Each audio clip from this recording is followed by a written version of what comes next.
One of the most important and controversial issues facing the new American Republic under the new presidential administration of George Washington was what to do about the large state debts that had been incurred by the states during the Revolutionary War as they tried to pay for the war, but they didn't have any money to do so.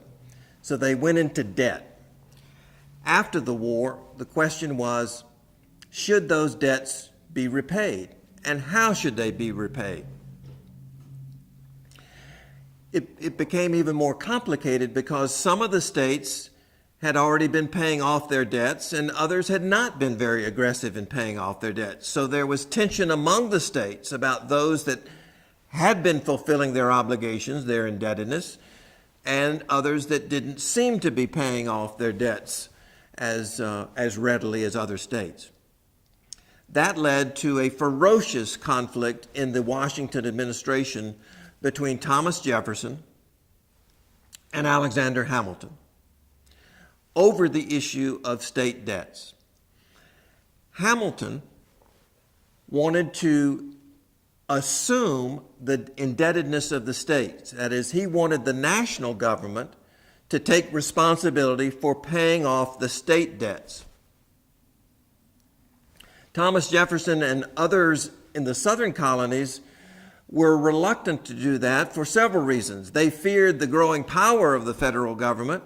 They also felt that some of the southern states had already been paying off their debts, and they would be disadvantaged by this.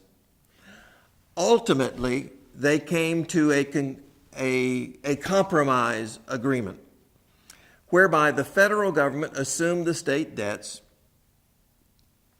and to assuage Thomas Jefferson, Hamilton and others agreed that the national capital would be in Washington, D.C., the District of Columbia, just on the border of Northern Virginia.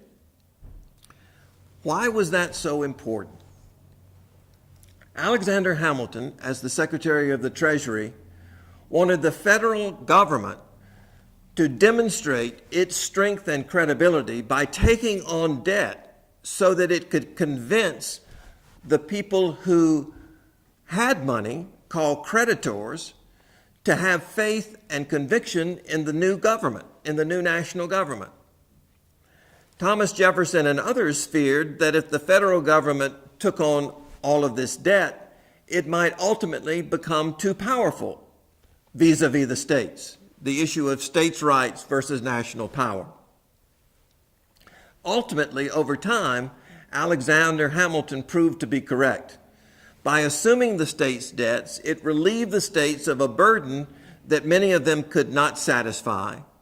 It also enabled the federal government to begin developing a centralized national economic policy that has produced much of the prosperity that has distinguished the United States from virtually every other nation.